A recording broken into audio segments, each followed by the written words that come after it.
주님의 은혜가 함께 하시기를 축복합니다. 유선에 빠지는 이유, 그리고 유선을 이기는 비결, 무엇인지 살펴보기를 원합니다. 첫째, 형식주의 신앙의 열매 위선. 1절을 우리가 좀 전에 읽었죠. 여기 예수님이 병자를 치유하시는 일로 인하여 많은 사람이 주님을 따랐다. 근데 여기 구체적으로 숫자를 뭐라 그랬냐? 수만 명이 모여서 서로 밟힐 만큼 모였다. 이렇게 표현하고 있잖아요. 정말 많은 사람들이 예수님 만나기 위해 나왔어요. 예수님에게 능력이 나타났기 때문에, 그 말씀이 강력했기 때문에 많이 모였어요. 헬라 원어를 보니까 그 수만 명이라는 표현 앞에 톤이라는 정관사가 붙어 있어요. 톤, 정관사. 그 말은 그것이 특별한 일이 아니었다, 그런 일들이 빈번하게 일어났다, 그런 의미입니다. 많은 사람들이 예수님을 따르는 그러한 놀라운 일이 일어난 거죠. 오병이어의 사건을 봐도 좀 우리가 알 수 있잖아요. 남자만 5천 명이었으니까 거기 뭐 수만 명이라고 표현할 수 있는 그런 정도로. 그런데 바로 그 순간에 예수님이 먼저 제자들에게 말씀하셨다, 이렇게 말하거든요. 먼저 제자들에게. 그러니까 오늘 본문의 을 쭉 읽어가면서 그 제자들에게 주님이 먼저 말씀하셨다, 그것은 제자들을 가르치는 데 우선순위를 두었다, 이렇게 볼 수 있어요. 무엇보다 제자들을 가르치는데 힘쓰셨던 걸 볼 수 있어요. 리더가 세워져야, 그렇죠? 예수님 떠나실 시간이 많지 않은데, 그렇죠? 이 땅에서 그 제자들을 가르치는 일이 무엇보다 중요한 문제가 아니었는가, 이렇게 생각이 되고요. 또 한 가지는 그러니까 제자들에게 먼저, 수만 명의 사람들이 모였는데 제자들에게 먼저 말씀하신 것은 오늘 말씀이 중요한 말씀이기 때문이죠. 그렇죠? 일반적으로 수많은 사람들이 예수님 따라오지만 이 부분은 특별하게 중요한 말씀이기 때문에 잘못하면 제자들마저도 그렇게 빠질까봐 경계해서 주시는 메시지거든요. 그러니까 너희 그 자리에 빠지면 안 돼, 이런 말씀이죠. 그 내용이 뭐냐? 바리새인들의 누룩, 곧 외식을 주의하라. 여기 바리새인의 누룩은 뭔지 아시죠? 밀가루나 이런데 반죽해놓고 그 속에 넣는 이스트 같은 거죠. 이거 넣어놓으면 어떻게 해요? 부풀죠. 그러니까 바리새인의 누룩이라는 말에는 영향력, 이런 의미일 수도 있어요. 바리새인이 가지고 있는 어떤 영향력을 주의하라. 근데 그 영향력이 뭐냐? 외식이라는 거예요. 외식이라는 말이 뭡니까? 원래 가면을 쓰고 자기가 아닌 다른 사람들의 모습으로 생각하고 말하고 행동하는 것, 즉 연극 배우를 가르치는 말이에요. 원어를 보면 성경에서는 남에게 보이기 위해 거짓으로 행동하는 것, 곧 종교적인 도덕적 가식이나 위선을 뜻합니다. 예수님은 당시의 바리새인들, 유대인들에게 유선에 대해서 반복적으로 말씀하시고 책망하셨어요. 마태복음 6장 2절에 보니까 너희가 구제할 때에 이렇게 외식하지 말라. 외식하는 자들, 사람에게 보이려고 외식하지 말라. 또 기도할 때에 너희가 사람에게 보이려고 하지 말라. 금식할 때에 6장 16절에, 또 7장 5절에 판단이나 비판할 때에, 또 마태복음 15장 5절 이하에 보면 그 부모 공경을 외식적으로 하지 마라. 그리고 하나님을 섬기거나 율법을 준수하는 일, 특별히 마태복음 23장에 보면요, 그 외식하지 말라는 말이 되게 많이 나와요. 화 있을 진저 외식하는 서기관들과 바리새인들이요, 이게 그 한 장에 8번 나옵니다. 13절, 15절, 23절, 25절, 27절, 28절, 29절. 반복해서 외식하는 자들이라고 표현해요. 강하게 책망하시는. 사실 예수님의 가르치심 중에 이 종교적인 외식이 얼마나 무서운가를 가르치고 있는 거죠. 그들은 누구보다 말씀을 소중히 여겼고 바리새인들은 당시의 경건을 대변하는 자들이었거든요. 거룩한 삶을 살려고 굉장히 노력했어요. 그리고 스스로 자부심을 가질 만큼 잘 살아왔다고 생각했는데 예수님은 저들의 행위를 보면서 외식, 곧 위선자라고 말하는 거예요. 뭐가 문제입니까? 뭐가 문제입니까? 사실 바리새인들의 그 가장 핵심적인 문제는 우리가 지난주에 살폈죠. 의식으로 본질을 대체한 형식주의 신앙의 문제입니다. 거짓 신앙. 그러니까 예수님은 바리새인들의 문제를 지난주 우리가 보면서 그 바리새인과 율법 교사들에 대하여 3가지씩 6가지를 조목조목 강력하게 책망하시잖아요.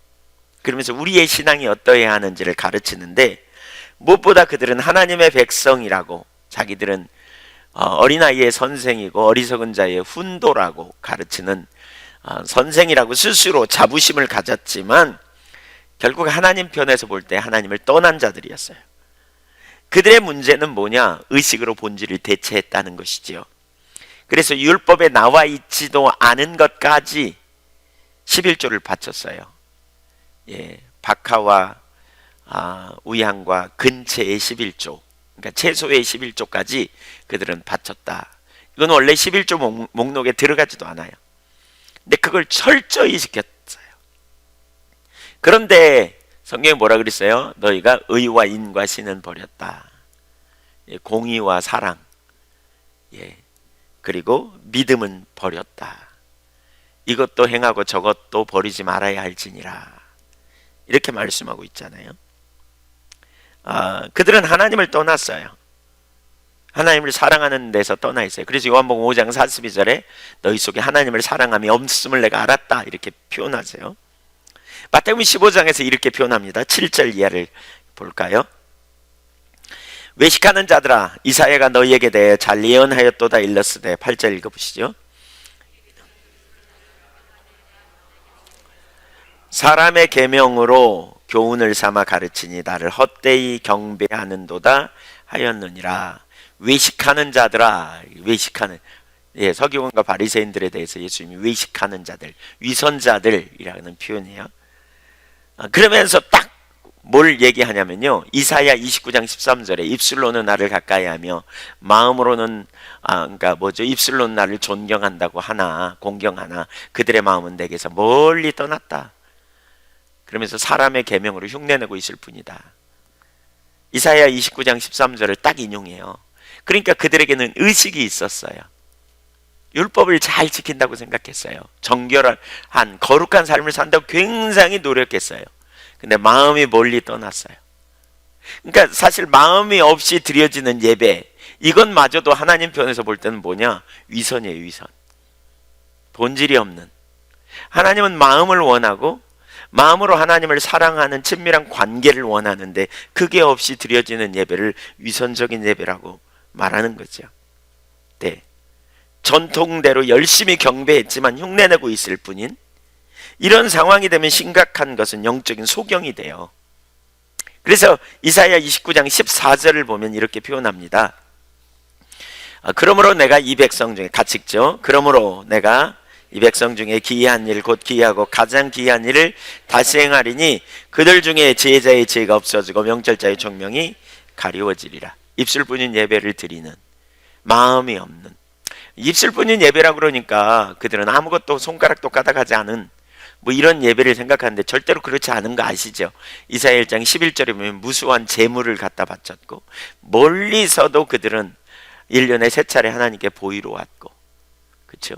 모든 절기를 지키되 철저히 잘 지켰고, 그런데 그걸 두고 하나님은 입술뿐인 예배라고 이렇게 표현해요. 마음이 없이 드리는 예배는 입술뿐인 예배고 이게 바로 위선이죠. 이게 위선. 그리고 그 예배의 결과가 뭐냐? 하나님이 심판하시는데 영적 소경이 되게 한다는 거예요. 보아도 보지 못하고 들어도 듣지 못하는, 지혜자의 지혜를 가리우고 명철자의 총명이 가리운. 그렇게 되니까 무슨 일이 벌어져요? 이사야 30장에서 우리 나누죠. 과거에 많이 봤으니까 이사야 30장에 문제가 생기는데 그 문제를 하나님께 가지고 가지 않고 문제가 생기니까 인간적으로 해결하려고 해요.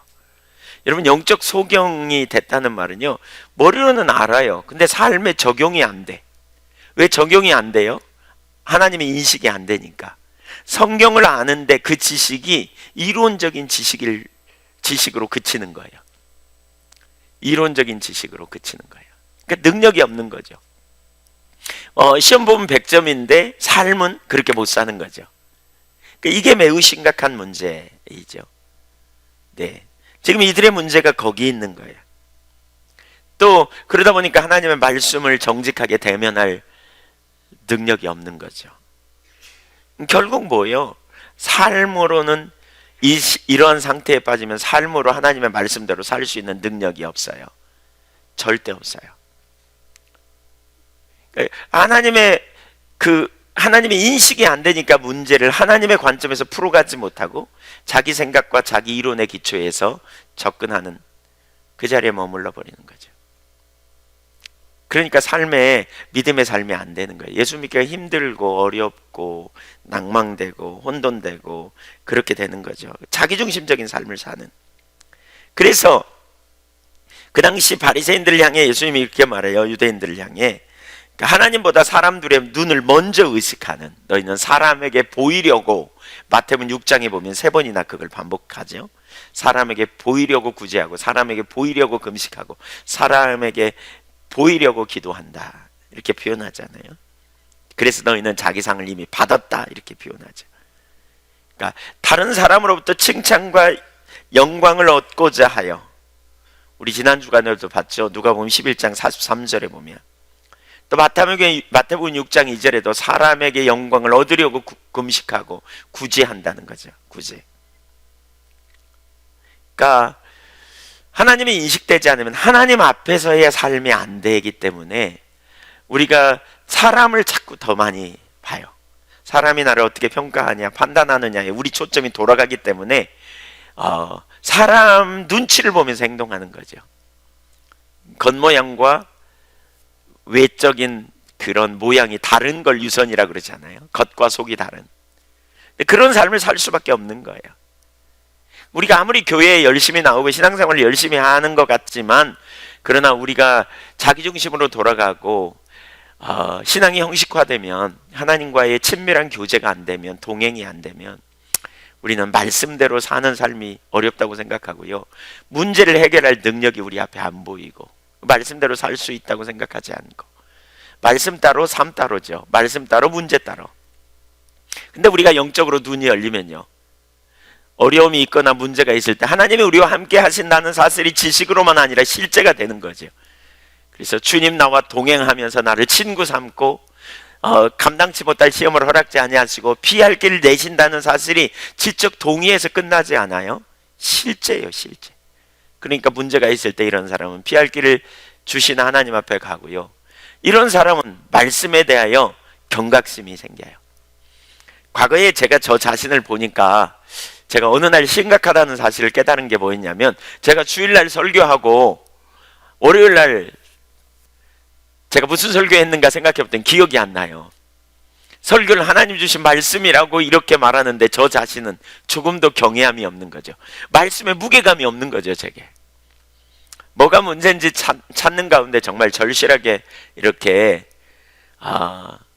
회개하고 돌이키는 그런 시간들이 있었어요. 근데 결국 뭐냐, 우리 신앙이 형식주의에 빠지면요, 우리 신앙이 하나님과 동행하는 친밀한 교제가 안 되면, 코람데오 하나님 앞에서의 삶이 안 되면 결국 문제 따로 말씀 따로예요. 하나님 따로 나 따로예요. 내가 하나님 앞에 모양은 있지만 그 말씀이 나를 견인해서 끌고 가고, 그 하나님이 주시는 그때그때 주시는 처방이 우리에게 생명이 되는, 진리가 되는, 능력이 되는 그 삶이 이론에 그치는 것이지요. 네. 그래서 그때 중심에는 사람을 더 두려워하고요, 그 다음에 중심에는 탐욕 각독이 가득한, 그 누가복음 11장 39절에 바리새인들이 그랬죠. 또 디모데전서 4장 1절 2절에 보니까 믿음을 배반한 사람이라고 말해요. 디모데전서 4장 1절, 그러나 성령이 밝히 말씀하시기를 말씀하시기를 어떤 사람들이 믿음에서 떠나 미혹하는 영과 귀신의 가르침을 따르려 하셨으니 자기 양심이 화인을 맞아서 외식함으로 거짓말하는 자들이라. 외식으로 거짓말한다. 그런 상황에 있는데 영적인 지도자의 위치에 있기 때문에 바리새인들은 다른 사람에게까지 잘못된 영향력을 미친 거죠. 성경을 왜곡되게 해석하고 적용하여 많은 사람들까지 외식하게 만들었다. 위선적인 삶을 살게 했다는 거예요. 그래서 예수님은 오늘 본문에 강력하게 말하는 거죠. 바리새인들의 외식을 주의하라. 오늘날 그렇게 신앙생활 하는 사람 적지 않죠. 오랫동안 신앙생활을 했는데도 능력이 없는, 자신의 실상을 보면 죽을 지경인데 전혀 아닌 것처럼, 실제로는 부패하고 있는데 겉으로는 안 그런 것처럼 신앙생활 하는 사람 적지 않습니다. 세상 사랑이 그 속에 가득하지만 해결책이 보이지 않습니다. 능력이 없습니다. 그래서 타협하며 삽니다. 적당하게 행동하고 반응합니다. 손해보지 않으려고 물질을 위해서 타협하고 그리스도인이라는 걸 드러내고 싶어 하지 않죠. 왜? 알면 손해볼 가능성이 많기 때문에. 세상 사랑이 그 속에 가능하지만 해결할 능력이 없죠.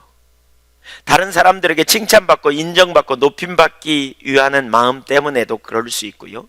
또 먼저 교회 다녔기 때문에, 직분 때문에 사람들에게 모범을 보여야 한다는 이유로 주일날 와가지고는 전혀 다르게 행동할 수 있다는 거죠. 잘하고 있는 것처럼, 거룩한 것처럼. 그러나 결정적인 순간 어떤 때 화가 나면 뒤집어 버린지.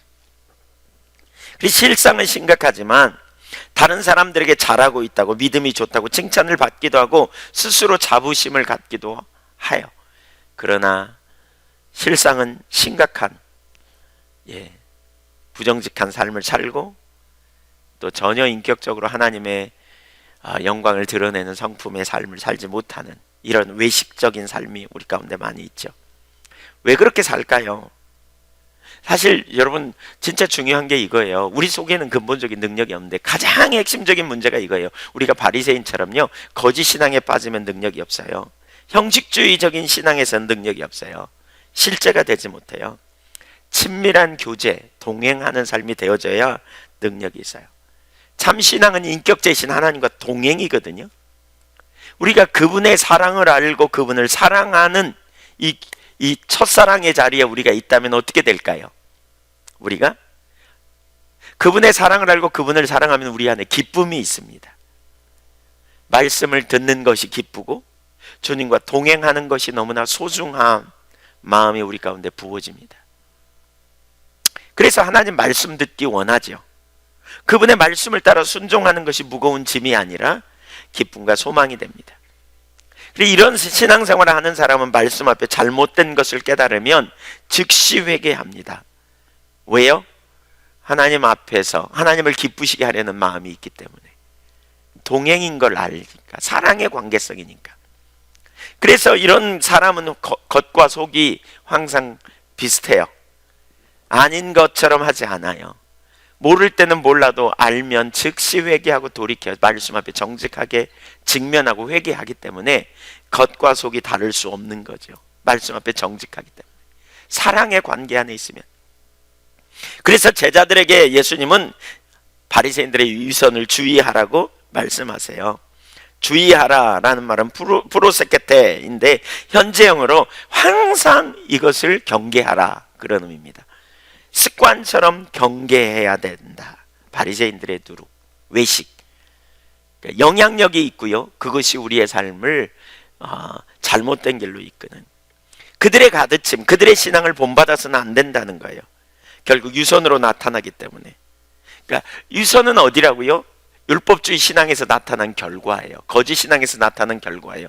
의식으로 본질을 대체하는 것의 결과예요. 사실 그것마저도 위선이지만 이게 정말 우리가 황상해야 된다는 거죠. 유선은 거짓 신앙의 열매예요. 여기서 말하는 거짓 신앙은 뭐예요? 신앙에 대한 왜곡된 이해인데요. 의식을 잘 지키는 게 신앙이라고 이해하는, 의식을 잘 지키는 게, 의식이 뭐예요? 예배당에 주일날 되면 꼭 교회 와야 돼. 이게 의식이에요. 예배 드려야 돼. 이게 의식이에요. 이거 잘 지키면 된다고 생각해요. 근데 예배의 목적이 뭐라고요? 하나님과 만남이라고요. 만남이 없는 의식으로 대체해버리고, 그래서 하나님의 사랑을 알고 하나님을 사랑하는, 그쵸, 그분의 의도와 목적을 알고 순종하는, 이것이 우리의 신앙인데, 그냥 예배당에 오면 되는 걸로 의식하는, 그냥 예배 자리에 앉아 있으면 되는 것으로 생각하는, 이게 거짓 신앙이에요. 또 성경의 지식을 깨닫는 것을 우리는 말씀을 듣는 것으로 생각하는 거죠. 지식의 추가, 계속 새로운 지식을 추가하는 것, 이전에 어떤 지식을 우리가 가지고 있는 데다 새로운 지식을 추가하는 것으로 우리가 하나님을 아는 것이라고 착각할 수 있는데, 그게 아니죠. 지식이 아니고 인격체예요. 우리가 지식으로 아무리 많이 알아도 하나님과 동행하는 삶에서는 그게 실제적으로 우리 삶에 적용되어져야 능력이잖아요. 근데 지식 많이 아는 것으로 자부심 갖고 만족하고 됐다고 생각하고 그 자리에 머물러 있는 것이 거짓 신앙인 거죠. 여기에서는 영적 소경이 되고요. 왜? 하나님 편에서 볼 때는 의식 잘 지키는 그거 아닌데, 그게 아닌데, 본질이 없는데, 그래서 하나님 편에서 볼 땐 떠났는데 본인들은 잘하고 있다고 생각하기 때문에 하나님 편에서 볼 때 뭐예요? 심각한 거죠. 그래서 자기들은 잘하고 있다고 생각하니까 말씀을 들어도 듣지 못하는 거예요. 깨닫지 못하는 거예요. 행함으로 가지 못하기 때문에. 여러분, 행함을 우리의 노력으로 하는 게 아니에요. 우리의 노력은 할 수도 없어요. 사랑의 온전한 관계성에 있으면 행함이 흘러나오는 거죠. 주님의 사랑을 알고 주님을 사랑하면 기쁘잖아요. 여러분 부부간에 여기 오셨거나 우리 이성간에 사랑해서 어떻게 해요? 사랑하면 기쁘게 하고 싶어 하잖아요. 그래서 행동하잖아요. 이것이 우리의 신앙이에요. 이것이. 그렇게 될 때 우리 안에 자발적인 순종, 헌신, 기쁨이 있죠. 안과 밖이 같은 상태로 되는 거죠. 근데 거짓 신앙에 빠지면 능력을 상실해요. 영적 소경이 되고요. 그래서 제자들에게 그걸 경계하는 거죠. 그러면서 수만 명의 사람들이 모였지만 그들 제끼고, 예수님은 사람들을 무시한 사람 아닙니다. 무시한 분이 아니에요. 예수님은요, 자지도 못하고 예수님 만나러 온 사람들은 다 만나준 분이에요. 근데 이 순간에는 지금 그거 제끼고요, 제자들하고만 얘기하는 거예요. 제자들하고만. 바리새인의 누룩을 경계해라. 위선을 경계해라. 그러면서 계속해서 위선을 이기는 비결을 설명하십니다. 위선에 있는 주된 이유가 뭡니까? 하나님을 인식하지 못하기 때문입니다. 진리를 알지 못하기 때문입니다. 바꿔 말하면 영적 소경이기 때문입니다. 화 있을진저 외식하는 서기관들이여, 이런 표현 되게 많이 하잖아요. 근데 거기 동시에 뭐냐? 외식하는 서기관들이여, 그 다음에 소경된 바리새인이여, 이게 반복됩니다. 제가 조금만 보죠. 23장 25절 읽어볼까요? 시작.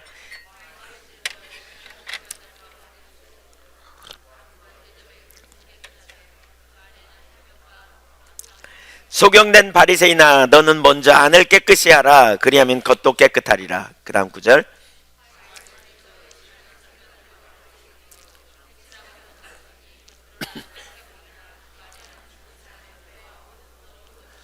네, 이런 구절이 반복되어 있어요. 외식하는 바리새인들, 소경된 바리새인들, 이게 반복되어 있어요. 이게. 그러니까 외식을 왜 하느냐? 소경이어서 그래요. 영적 소경이어서, 보아도 보지 못해서 그래요. 진리를 알지만, 지식으로 있지만 진리가 자신의 삶에 보는 것처럼 보이지 않기 때문에 그래요. 알지 못하기 때문에 그래요. 이게 문제였어요. 바리새인들은 성경 정말 많이 알았어요. 영생을 얻기 위해 성경을 박사들처럼 연구했어요. 그러나 그들은 보아도 보지 못했어요. 왜냐하면 영적 소경이었기 때문에. 형식적인 신앙은 실제가 아니에요. 지식의 이론이에요. 이론으로 아는 것이 중요하지 않아요. 지식이 아니에요. 실체가 되어야 돼요. 지식으로 아는 것의 기초에 성령께서 깨닫게 하셔서 실체가 되어야 우리 삶에 능력이 있어요. 진리를 알면 자유케 돼요. 진리를 알면 믿음으로 승리해요. 문제는 보는 거예요. 진리를 보듯이 알아야 돼요. 진리는요, 보듯이. 믿음이 뭐예요? 믿음은 바라는 것들의 실상이에요. 보지 못하는 것들의 증거예요. 그러니까 믿음으로 우리가 사는 것은 보이지 않지만 보는 것처럼 가는 거예요. 진리를 믿음으로 우리가 자유케 되거든요. 진리를 믿는데 진리를 눈으로 보는 것처럼 보아야 된다니까요. 눈으로 보는 것처럼 알아야 된다니까요. 그걸 분명히 우리가 보는 게 너무너무 중요해요. 12명의 정탐꾼을 예수님이 가네스 바네아에서 가나안에 하나님이 보내라 그러잖아요. 그래서 10명과 2명의 보고가 다르잖아요. 우리 너무 잘 아시는 것처럼 10명은 뭐라 그래요? 가서 저들은 저 안악자손이더라. 저 사람들은 우리를 볼 때 메뚜기처럼 보겠더라. 우린 다 죽었다. 우리가 군대가 많냐? 우리가 훈련이 됐냐? 우리는 오합지졸인데 저들은 장대한 안악자손, 그들은 거인들이다. 우린 다 죽었다. 이렇게 결론을 내립니다. 보는 대로 말합니다. 사람들은 보는 대로. 한편에 사람들은 뭐라 그럽니까? 여호수아와 갈렙은 뭐라 그럽니까? 저들은 우리의 밥이다. 저들의 신은 떠났고 하나님이 우리와 함께 하신다 라고 말합니다. 누구 말이 옳습니까? 다 옳습니다. 자기가 보는 대로 말합니다. 뭐가 문제입니까? 어떻게 보느냐의 문제입니다. 어떻게 보느냐, 뭘 보느냐의 문제입니다. 사실 보지 못하면, 영적인 소경이 그래서 무서운 거예요. 보지 못하면 말씀을 아무리 많이 알아도 말씀대로 살지 못해요. 따라갈 수가 없는 거죠. 네. 성경은 우리에게 보게 합니다. 말씀은 우리에게 진리가 뭔지 보게 해줍니다. 그러나 성경을 보면서도 보지 못하기 때문에 문제입니다. 하나님은 전지하신 분이라고 우리에게 보게 합니다. 하나님 전능하신 분이라고 보게 합니다. 하나님을 의지하는 자에게 하나님이 함께 하시고 지켜주시고 보호해 주실 것이라고 말씀합니다. 그걸 우리는 봅니다. 근데 이게 지식으로만 남아있기 때문에 문제가 있으면 작은 문제에서도 우리는 뒤집어집니다. 어떻게 반응하느냐? 보는 대로 반응합니다. 우리가 하나님의 눈으로 보지 못하면 환경을 보면서 염려하고 낙심하고 좌절합니다. 하나님의 눈으로 보면요, 우리는 피할 길을 내시는 하나님께 나가겠죠. 감당치 못할 시험당함을 허락지 아니하신 하나님께 가겠죠. 무엇이 문제입니까? 열왕기야 6장에 보니까 어느 날 아람 군대가 쳐들어옵니다. 엘리사가 있는 도단이라는 곳에 아람 군대가 와서 포위합니다. 다 아침에 눈 떠보니까, 사환이 눈 떠보니까 그냥 아람 군대가 자기들을 포위했어요. 이제 우리 죽었다, 큰일 났다, 이렇게 탄식해요. 그때 엘리사가 뭐라 그러느냐? 염려하지 마라, 저들보다 우리와 함께 하니가 더 많다. 무슨 말인지를 모르겠죠. 그때 엘리사가 하나님께 기도합니다. 하나님, 저로 보게 하여 주세요. 그의 눈이 열리면서 보았더니 수많은 불말과 불병거가, 천사들이 자기들과 함께하고 있는 걸 봅니다. 우리가 보지 못하니까 두려워, 보지 못하니까 낭망하는 거예요.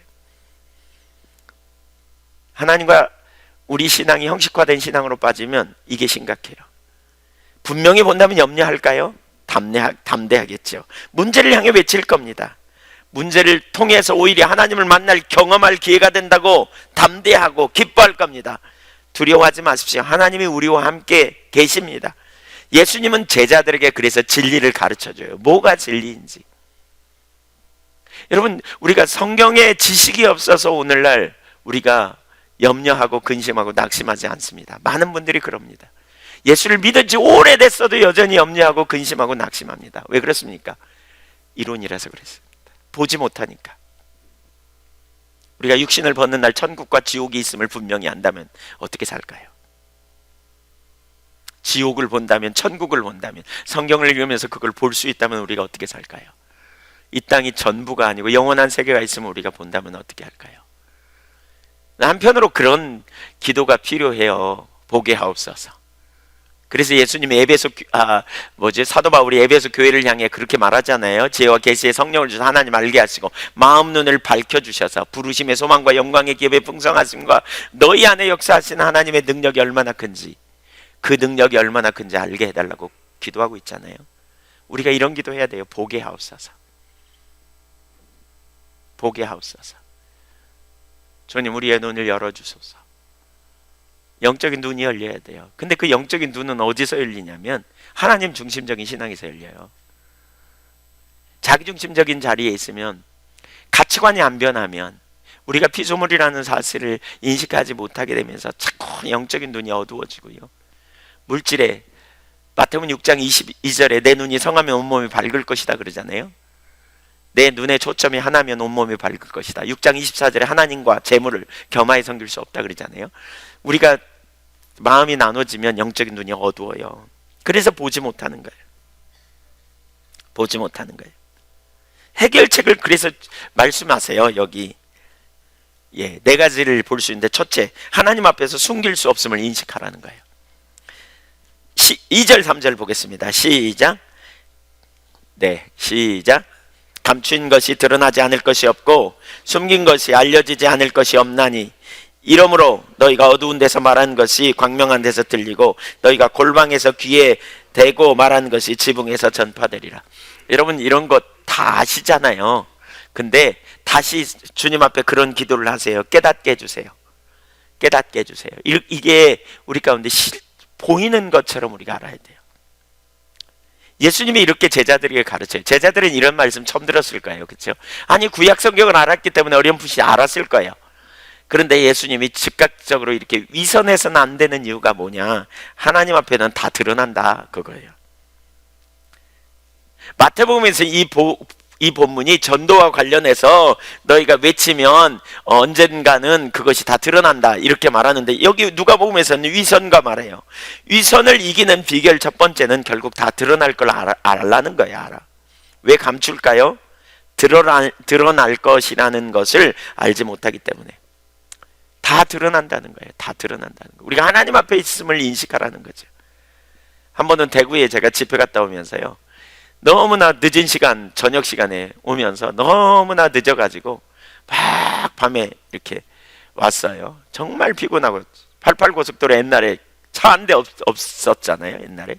그러니까 중앙선도 없고, 그래서 막 사정없이 달려왔습니다. 그냥 너무 피곤하고, 중간에 어디 휴게소도 없고, 그래서 휴게소 다 문 닫고 거기서 혼자 누워서 졸 수도 없잖아요. 거기 깜깜한데 어쨌든 와야 된다. 그리고 오는데 너무 피곤하고 졸려가지고요, 중앙선이고 뭐 무시하고 막 달려왔습니다. 집에 와가지고 자고 며칠 있으니까 날라왔어요. 또 날라왔어. 보니까 찍혀갖고 날라왔어요. 아, 정말. 네, 아이고, 네, 붙잡고 한참 회개했습니다. 근데 날라왔어요. 아무도 없을 때 우리는, 하나님은 다 아세요. 다 아셔. 찍혔어. 딱 찍혔어. 네. 그렇기 때문에 우리가 혹시 과속하다가도 카메라 앞에서는 속도 줄이잖아요. 찍힐까봐.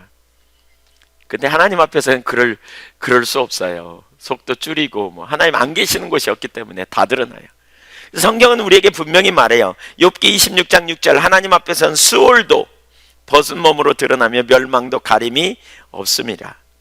시편 139편 12절, 주에게는 흑암이 숨기지 못하며 밤이 낮과 같이 비추이나니 주에게는 흑암과 빛이 같음이니이다. 히브리서 4장 12절, 하나님의 말씀은 살았고 운동력이 있어 좌우에 날 선 어떤 것보다도 예리하여 혼과 영과 및 관절과 골수를 찔러 쪼개기게 하자며 또 마음의 생각과 뜻을 감찰하나니, 지으신 것이 하나라도 그 앞에 나타나지 않음이 없고 오직 만물이 우리를 상관하시는 자의 눈앞에 벌거벗은 것 같이 드러나느니라. 어떤 분은 이렇게 표현하더라고요. 우리가요, 은밀하게요, 누구 흉보느라고 이렇게 부부간에 속닥이면서 얘기하잖아요. 근데 하늘나라에서는 스피커에다 대고 말하는 거래요. 그게 우리가 은밀하게 여기다가 쓰잖아요. 누구 비난한다고. 그건 하늘나라에서는 게시판에다 쓰는 거래요. 다 알아, 주님. 기쁜 소식입니까?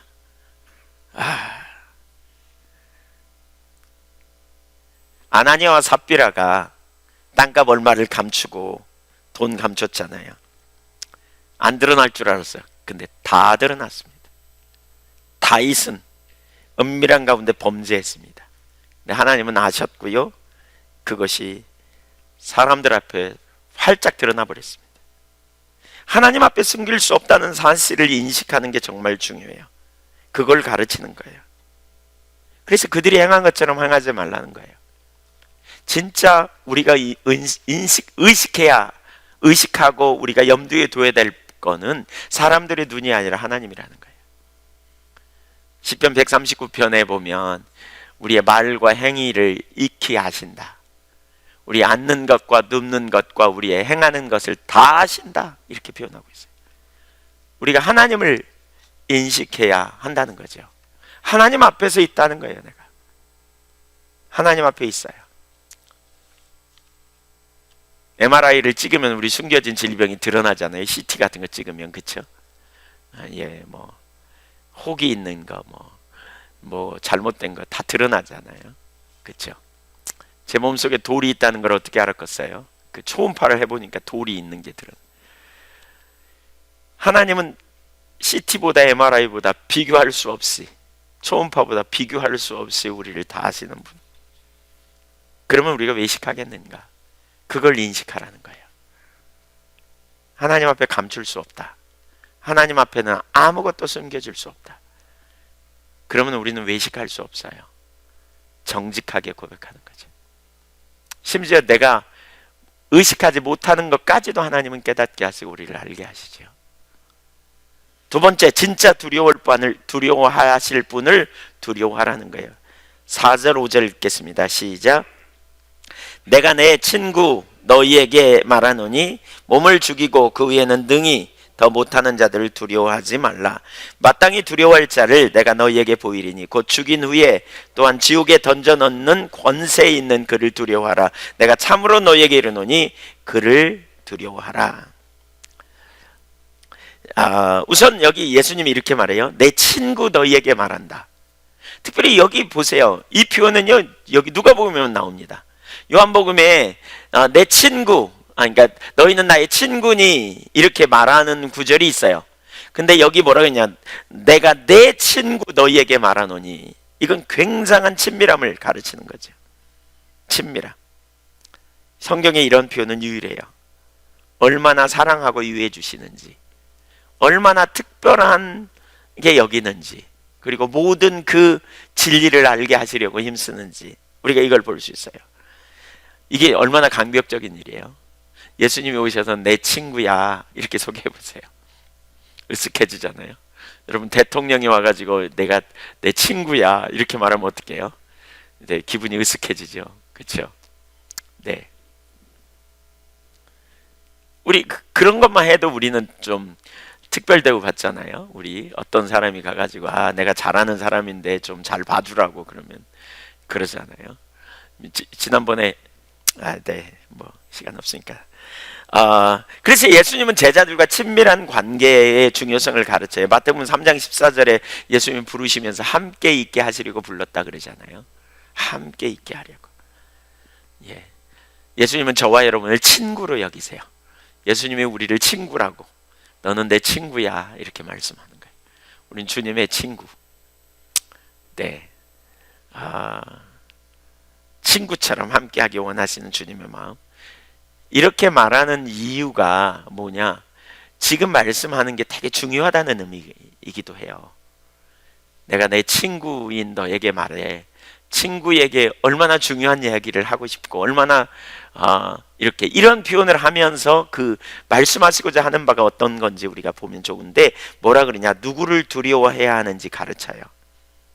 마땅히 두려워할 자를 내가 너희에게 말하노니, 그러면서 내가 참으로 너희에게 이르노니 그렇게 표현하거든요. 참으로 너희에게 이르노니 그를 두려워하라. 그분이 누구예요? 하나님이에요. 몸을 죽이고 그 이후에 어떻게 할 수 없는 사람 두려워하지 말라. 사람은 기껏해야 우리에게 해를 끼친다 그러지만 우리를 죽이는 정도다. 그 영혼의 존재를 어떻게 할 수 없다. 그러나 하나님은요, 영원한 세계를 우리에게 결정하시는 분이다. 우리가 몸이 죽으면 끝이라고 성경은 말하고 있지 않잖아요. 하나님 알지 못하면 두려운 상황이 닥치면 사람들이 위기를 면하기 위해서, 손해보지 않기 위해서, 또는 그 어떤 두려운 상황을 벗어나기 위해서 우리가 사람을 두려워하는데, 예수님은 그렇게 가르칩니다. 진짜 두려워할 자가 있다. 뭐냐? 죽음 이후에 지옥에 던져넣는 권세가 있는 분, 우리의 생사화복을 주관하시는 하나님, 그 하나님께서 우리 코끝에서 호흡을 거두시는 순간 인간은 심판을 받게 되죠. 심판을 받게 돼요. 그리고 심판의 끝에 천국과 지옥이 있습니다. 지옥이 어떤 곳입니까? 지옥은 몇 가지 성경에 묘사되어 있는 거 보면 영원히 꺼지지 않는 불이 있고요. 그래서 목마름과 고통 가운데 죽을래야 죽을 수가 없는 곳. 또 지옥을 그렇게 말합니다. 예, 그 지렁이를 요 삼고 구더기를 이불 삼는. 그러니까 그냥 그런 것들과 함께 더러운 온갖 것들과 함께 산다는 거예요. 그게 네, 온갖 것들 그냥. 그게 지옥이에요. 근데 그런 지옥에 보낼 수도 있고 천국에 가게 하실 수도 있는 분이 하나님이라는 거예요. 우리가 진짜 두려워할 분이 뭐냐? 눈에 보이는 실상이 아니라는 거예요. 지금 현실이 아니라는 거예요. 이 문제 너머에 계신 하나님, 우리가 만나는 사람 뒤에 계신 하나님, 우주 만물을 창조하신 하나님께 우리의 초점을 두어야 한다는 거예요. 그 하나님과의 관계성에 있어야 된다는 거예요. 그 하나님 앞에 무엇도 아무것도 숨길 수 없어요. 다 아세요.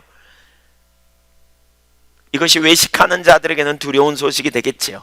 그러나 의인에게는 기쁜 소식이 될 거예요. 왜냐하면 다 맡길 수 있기 때문에. 그리고 믿음으로 행할 수 있는 거죠. 지옥에 던져넣는 하나님을 두려워한다. 참으로 내가 너희에게 말하노니.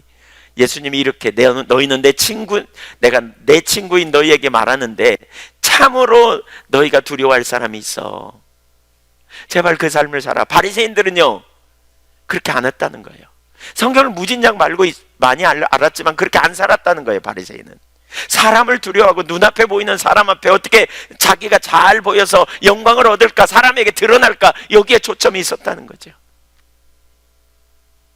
그들은 보아도 보지 못했기 때문에 그래요. 그들은 누구보다 하나님을 말했지만 알지 못했기 때문에 그래요. 저와 여러분 안에 하나님을 두려워하는, 경외하는 이런 마음이 더 많이 부어지기를 간절히 소원합니다. 우리가 하나님을 놓치면 깜막 잘못하면 사람에게 어떻게 보일까가 우리의 초점으로 돌아가 버리거든요. 사람 때문에 거기서부터 눈을 떼는 거예요. 우리는 더 위대하신 하나님, 알지 못하시면 하나도 없는 하나님 앞에서의 삶을 살아야 하는 거죠. 세 번째, 하나님은 우리의 상황을 다 아시는 분이라. 우리가 이길 수 있는 비결이 있어요. 유선을 벗어날 수 있는 비결, 바로 하나님께 초점을 계속 두는 거죠. 그 하나님은 어떤 분입니까? 12장 6절을 보겠습니다. 참새 5마리가 두 아사리온에 팔리는 것이 아니냐? 그러나 하나님 앞에는 그 하나도 잊어버리는 바 되지 아니하는도다. 너희에게는 심지어 머리털까지도 다 세신 바 되었나니 두려워하지 말라. 너희는 많은 잠새보다 더 귀하니라. 한 아사리온은, 그러니까 아사리온은 한 데나리온의 16분의 1쯤 된대요. 그러니까 아주 보잘것없는. 근데 한 아사리온에 참새 2마리가 팔리고요. 한 참새 2마리가, 그러니까 두 아사리온이면 4마리가 팔리는데 덤으로 1마리 더 줘서 세트 5마리 주는 거예요. 네, 그 얘기예요. 근데 하나님은 그 하나도 잊어버리지 않는다. 잊어버리지 않는다. 다 아신다, 그 말이에요. 그러면서 머리털까지 세신 바 되었다. 사소한 부분까지 세심하게 관심을 가지고 계신 만큼 인간의 총체적 삶을 완벽하게 돌보신다, 그런 의미입니다. 네, 참새보다 훨씬 더 귀중한 사람들을 하나님이 얼마나 소중히 여기는가, 그것은 너무나 당연한 일이다, 이렇게 말하고 있죠. 이게 우리의 믿음의 근거죠. 그래서 우리는 두려워하지 않게 되는 거예요. 그래서 성경에 그런 구절이 되게 많이 나와요. 생각하여 보라, 들에 피는 백합화, 공중에 난 새를 보라, 수고하지 않고 길쌈하지 않는 너희 천부께서 먹이시거늘 하물며 너희일까 보냐, 믿음이 적은 자들아. 하나님 계속해서 지금 뭘 말해요? 우리의 눈에 초점을요, 보이는 사람이 아니라 그 뒤에 계신 하나님께 두라는 거예요. 하나님께. 아멘. 하나님께 여러분 둘 수 있기를 축복합니다. 그래서 영적 눈이 열려야 돼요. 눈이 열려야 돼요. 환경을 주관하시는 하나님, 우리 눈에 보이는 환경이 아니라 그 뒤에 계신 하나님, 그 하나님이 우리를 자녀 삼으셨어요. 우리는 그분을 아버지라고 불러요. 그분이 주관자세요. 우리는 그분을 향해 나가는 거예요. 우리가 하나님을 알지 못하면 눈에 보이는 것에 우리는 초점을 두고 눈에 보이는 대로 우리는 행하게 돼요. 이 땅이 전부인 것처럼 우리가 살아갈 수밖에 없어요. 그러나 우리는 영원한 세계가 있기 때문에 이 땅에서 때로는 위험이 오고 핍박이 와도 우리는 어떻게 해요? 영원한 세계에 반응하며 살아가는 거예요. 왜 우리가 어떤 때는 억울하지만 왜 우리가 용서할 수 있어요? 그 하나님을 의식하기 때문에 그러는 거예요. 우리가 어떤 때는 물질에 대한 욕망이 생기지만 왜 정직하게 하면 손해보지만 그럼에도 불구하고 그렇게 해요? 그 하나님을 인식하기 때문에 그러는 거예요. 우린 정직한 사람을 보면서 야, 저 사람 대단하다 우리 이렇게 표현하죠. 하나님을 인식하는 사람은 이게 하나도 대단하지 않아요. 영원한 세계를 보니까 이게 지혜로운 사람이죠. 계산이 가능한 거예요. 이거 보면 살아요. 못 보니까 그렇게 못 사는 거죠. 못 보니까. 그래서 진짜 눈이 열리는 게 얼마나 중요한지. 우리가 이 지식 다 알아요. 머리털 하나까지 세심받는다. 모르는 사람 아무도 없을 거예요. 다 아세요. 하나님이 우리 머리털 하나까지 세심받은 거 다 알아요. 근데 이론이니까. 그러니까 능력이 없는 거죠. 그러니까 타협한 거죠. 작은 문제 앞에서도 뒤집어지는 이유가 거기 있어요. 왜 그런지 보이세요? 성경을 몰라서 그런 게 아니에요. 바리새인들은 성경 그렇게 많이 알았는데도 그 자리에 있었다고요. 뭐가 문제예요? 형식주의적인 신앙, 거짓 신앙이 문제예요. 그래서 하나님을 알기 원하고 사모하고 갈망하는, 그래서 우리가 그 빌립보서 3장의 바울처럼 그런 신앙을 가져야 돼요. 뒤에 있는 건 잊어버리고 앞에 있는 걸 잡으려고, 잡았담도 아니요 이뤘담도 아니요 그리스도 예수께 잡힌받은 그것을 잡으려고 달려가노라. 끊임없이 하나님 저는 무지합니다. 하나님 제가 하나님 잘 모릅니다. 하나님 저에게 하나님 알게 해주세요. 지혜와 계시의 성령을 내게 주셔서 하나님 알게 해주세요. 제 마음 눈을 밝혀주세요 라고 우리는 구하며 나가야 돼요. 영원한 세계를 보면 우리는 이 땅에서 사람들이 뭐라고 평가하는 거 별로 안 중요해요. 별로 안 중요해요. 자꾸 내려지는 거죠. 저도 정말 오늘 설교를 준비하면서 저도 간절한 기도가 되어져요. 하나님 제게도 그런 영적인 눈이 더 열려 정말 하나님을 개인적으로 더 알게 하시고 말씀이 진리인 것을 더 알게 해달라고, 여러분의 자녀들을 위해 그런 기도를 하세요. 눈이 열리게 해달라고, 보게 해달라고. 보는데 안 가는 건 비정상이죠. 못 보니까 못 가는 거예요.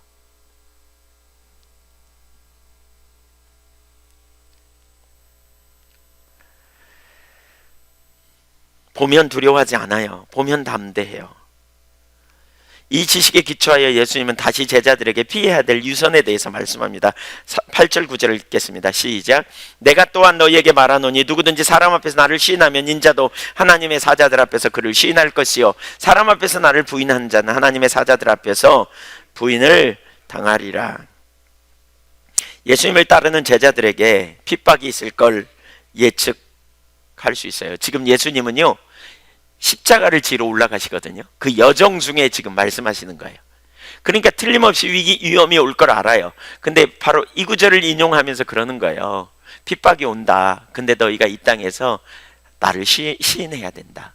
그리고 결국 뭐예요? 하나님 앞에서 너희가 이 지식에 기초해서 그러면 너희가 하나님 앞에서 내가 너희의 변호사가 될 거야 이런 얘기예요. 내가 너희를 의롭다고 해줄 거야. 너희는 나의 친구라고 내가 얘기할 거야. 너희가 이 땅에서 핍박을 두려워해서, 너희가 이 땅에서 사람을 두려워해서, 너희가 이 땅에서 죽을까 겁내서 너희가 나를 시인하지 않으면 안 돼. 너희가 나를 시인해야 돼. 인정하는 거죠. 어떻게 이 일이 가능해요? 주님을 알아야 가능해요. 순교 아무나 하나요? 보아야 순교할 수 있어요. 우리는 작은 순교가 우리 삶에 끊임없이 일어나죠. 물질적 손해를 볼 수도 있어요. 예수 믿는다고. 저는 교회 다녔지만 학생 때 학교에서 도시락 먹으면서 기도하고 먹은 적이 별로 없었던 것 같아요. 왜요? 예수 믿는다고 놀릴까 봐.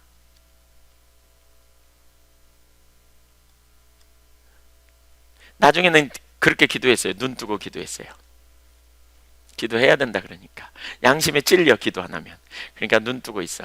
그럼 너 뭐하냐? 왜 밥 안 먹냐? 먹어야지. 그리고 속사포로 하는 거죠. 감사합니다. 밥 주셔서 잘 먹겠습니다. 예수 이름으로 기도합니다. 속으로. 그리고 먹는 거죠. 네.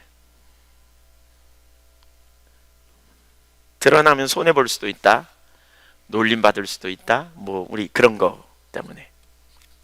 네. 믿음은 하나님을 시인하는 거예요. 어떤 순간에서든지 어떤 환경에서든지 주님을 인정하고 시인하는 거죠. 손해보지 않으려고 바보처럼 보일까 봐서 유선자가 되지 말라는 거죠. 예수님이 이런 유선을 조심하라는 거예요. 우리에게 예수님이면 충분하죠. 사실 어떻게 이게 가능해요? 예수님은 충분함을 알기 때문에, 그리고 우리가 이 땅에서의 삶이 전부가 아님을 알기 때문에 이게 가능해요. 하늘과 땅 창조하신 하나님의 자녀, 우주 만물을 창조하신 주님의 자녀예요. 그분이 나를 위해 오셨고 우리를 사랑하셔서 오셨고 우리를 구원하기 오셨어요. 그래서 우리는 그리스도인으로 구별된 삶을 살 수 있게 되는 거죠. 예수님이 우리의 지혜가 의로움과 거룩함과 구원함이 되시기 때문에 우리는 이 땅에서 주님을 시인하고, 예수님이 우리의 방패와 상급이 되시기 때문에 예수님을 인정하는 삶을 사는 것이죠. 이것이 바로 하나님과 동행하는 사람의 모습이죠.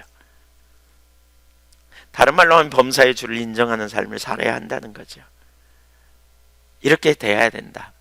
그때 주님이 뭐예요? 그날에 우리가 심판대 앞에 서게 될 때 우리의 변호사가 되셔서 우리를 변호해 주시고 우리를 의롭다고 해 주시고, 내가 이 사람의 모든 죄를 내가 십자가에 달려 담당했습니다.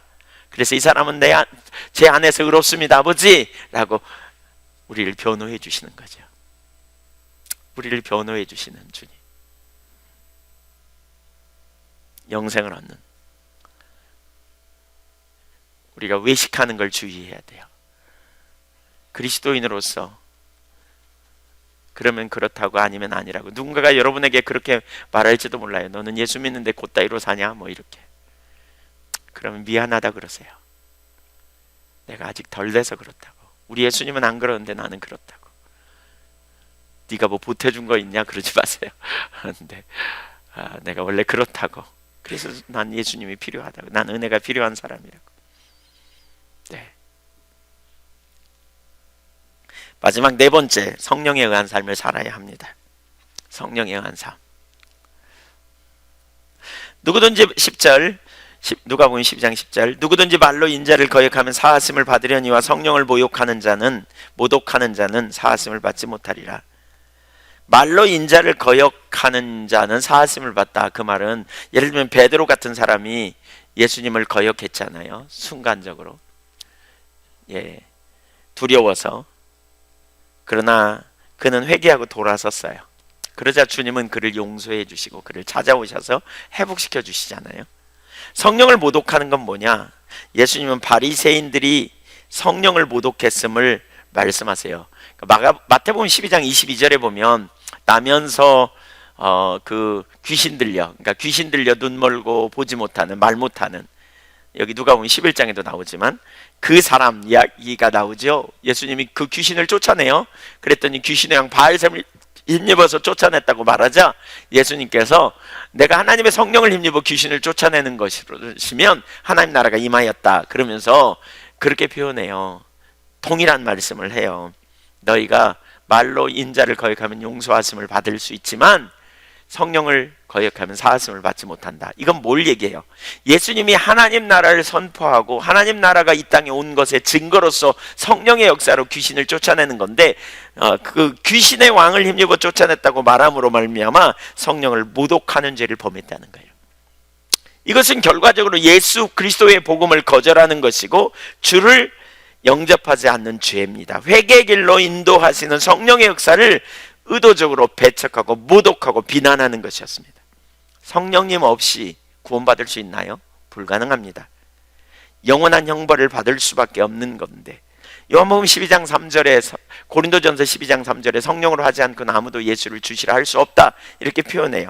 그래서 고린도전서 2장 8절 예를 한번 볼까요? 8절 9절 10절 같이 읽습니다. 시작. 이 지혜는 이 세대의 관원이 하나도 알지 못하였나니 만일 알았다면 영광의 주를 십자가에 못 박지 아니하였으리라. 기록된 바 하나님이 예비하신 모든 것은 눈으로 보지 못하고 귀로도 듣지 못하고 사람의 마음으로도 생각하지 못하였다 함과 같으니라. 10절. 오직 하나님이 성령으로 이것을 우리에게 보이셨으니 성령은 모든 것 곧 하나님의 깊은 것이라도 통달하시느니라. 성령은 하나님의 깊은 것까지 통달하신다. 깊은 것까지 성령님은 통달하세요. 네. 결국 뭐예요? 여기 보지 못하고 귀로도 듣지 못하고, 네, 성령으로 이것을 우리에게 보이셨다. 우리가 보는 문제는요, 성령의 역사예요. 성령. 그래서 우리가 성령에 의한 삶을 살아야 될 것을 가르치는 거예요. 성령에 의한 삶. 성령께서 저와 여러분의 눈을 열어주시기를 간절히 소원합니다. 이걸 지금 가르치는 거예요. 그래서 11절 성령의 인도를 또한 받아야 될 것을 말하고 있어요. 11절 12절 읽습니다. 시작. 사람이 너희를 해당과 정사 잡은 이와 권세에 있는 이 앞에 끌고 가거든 어떻게 무엇으로 대답하며 무엇으로 말할 것을 염려치 말라. 마땅히 할 말을 성령이 곧 그때에 너희에게 가르치시리라 하시니라. 여기 보세요. 예언적인 말씀이죠. 너희가 언젠가 정사와 권세 잡은 자 앞에 끌려갈 거거든. 그러면 그때 너희가 무슨 말 할지 염려하지 마. 성령이 너희에게 그때 무슨 말 할지 말하게 할 거야. 이렇게 말씀하세요. 이 사건이, 그러니까 이 예언이 성경에 나타난 것만 3번 나타나요. 사도행전 4장 8절 이하를 보면 베드로가 사내들인 공회 앞에 잡혀가게 됐을 때에 예수님이, 그러니까 말씀하신 것 같은 똑같은 일이 일어나요. 바울이 사내들인 공회 앞에서 강력하게 선포합니다. 너희가 죽인 이 예수를 하나님이 주와 그리스도가 되게 하셨다. 천하 인간의 구원 얻을 만한 다른 이름이 없다. 막 그러면서 강력하게 선포해요. 근데 그러니까 바리새인들이 깜짝 놀래요. 사내들인 공회원들이 저 무식한 자가 어떻게 말하나. 근데 4장 8절에 보면 거기 그렇게 말하거든요. 성령으로 충만하여. 베드로가 그 순간 성령으로 충만케 됐어요. 성령의 사람이 되는 거예요. 성령의 사람. 우리가 하나님과 동행하는 삶의 핵심은 성령의 삶이에요. 성령으로 우리 안에 오셨고요. 우리는 성령 안에서 동행하는 거죠. 그가 우리를 모든 진리로 모든 것을 가르치시고 모든 것을 이끄시는. 그래서 이때 우리가 가져야 될 진짜 중심의 자세는 겸손이고요. 겸손이고요. 또 스데반이 사도행전 6장 10절에 보니까 유대인들에게 복음을 전할 때 표적과 기사가 나타날 때에 그들을 가르치시되 성령으로, 지혜와 성령으로 말함을 유대인들이 당하지 못했더라 그러거든요. 가르치는 것도 성령이 주셔야 가능해요. 성령께서 우리 가운데 가르치셔요. 변론할 수 있도록 성령께서 이끄시는 거죠. 인도하시는 거죠. 성령에 의한 삶이 되어야 돼요. 친밀한 교제 가운데 겸손함으로 여러분 서십시오. 우리 신앙은 의식을 잘 지키는 것에 끝나지 않습니다. 의식은 본질이 있어야 합니다. 그 본질은 뭡니까? 본질은 뭡니까? 하나님을 사랑을 알고 하나님을 사랑하는 그 관계성입니다. 그때 우리 안에 뭐가 있어요? 인격적 사랑의 관계 안에 기쁨이 있습니다. 그리고 우리는 그 의식을 통해서 그 하나님을 만나야 됩니다. 하나님을 만나는 건 그분의 말씀을 듣는 겁니다. 그분의 의도를 깨닫는 겁니다. 그분 자신을 알고 그분의 목적을 알고 그분의 길을 발견하는 겁니다. 하나님을 알게 될 때 우리는 염려가 내려집니다. 하나님을 알게 될 때 우리는 우리의 모든 미래를 맡길 수 있습니다. 하나님의 목적을 알 때 우리는 그분의 일에 우리의 삶을 조정하여 헌신할 수 있어요. 우리에게 문제가 있는 가운데 하나님을 만나면 하나님이 우리에게 처방을 제시해 주고요. 그 처방을 따라 우리는 승리하는 삶을 경험하게 돼요. 이게 우리의 신앙이에요.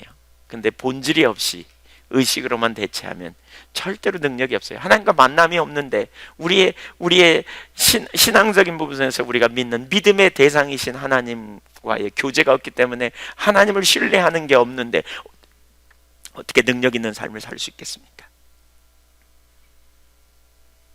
또 우리 신앙은 지식을 넓혀가는 게 우리의 신앙이 아닙니다. 이론적인 지식을 아무리 많이 가지고 있다 할지라도 지식이 가르치는 인격체신 하나님을 알지 못하면 이론일 뿐입니다. 성경을 아무리 많이 알고 있다 할지라도 성경적 지식이 우리에게 능력이 아니고, 그리고 나는 성경 공부 많이 하고 있으니까 머리로 안다고 자부심 갖는 게 우리의 신앙이 아닙니다. 그렇다면 바리새인들은 1등 신앙입니다. 그러나 그들은 영적 소경이었고 결국 위선자였습니다. 왜냐하면 능력이 없기 때문에, 하나님 앞에서의 삶이 안 되기 때문에. 그래서 무엇보다 우리는 우리의 환경 너머에 계시는 하나님, 우리의 인생의 생사복을 주관하시는 하나님, 우리의 모든 삶을 아시고 우리를 머리털 하나까지 세신 받으신 하나님, 그 하나님을 인식하되 그 하나님이 성령을 보내셔서 지금 우리 안에 내주하시고 우리를 이끄시는 성령의 인도하심을 따라가야 돼요. 성령의 음성에 귀를 기울이십시오. 성령님께서 우리 가운데 인도해 주시도록 겸손하게 주도권을 드리고 순종하고 모든 진리로 이끄시는 성령님께 순종하여 나가 승리하는 저와 여러분이 될 수 있기를 간절히 원합니다. 여러분의 신앙은 어떻습니까? 하나님이 유선자라고 지금 여기 말씀하는데 혹시 우리도 모르는 순간에 그 자리에 가 있지 않은지 살펴보십시오. 예수 믿은 지 오래됨과 조금 됨의 차이를 말하고 있지 않습니다. 바리새인들은 엄청 오래됐고 엄청 열심히 하였습니다. 그런데 하나님 편에서 위선이었습니다. 내가 다 교회 안에서는 믿음이 좋다고, 다른 사람이 나에게 믿음 좋다고 말하는데 내 실상은 그렇지 않다는 게 드러났다면 우리는 회개하고 겉과 속이 같은 하나님을 더 알므로 그렇게 살기를 구하는 이런 기도 제목을 가지면 좋겠어요. 또 한 가지 중요한 기도 제목은 영적인 소경, 눈을 열어달라고, 보게 해달라고, 그렇게 기도하며 나가면 좋겠습니다. 볼 수 있게 해달라고, 봄을 통해서 하나님 영광을 위해서 하는 그러한 믿음의 종들이 되기를 원한다고. 성령님이 우리를 보게 하십니다. 성령님은 보게 해주십니다. 기도하겠습니다.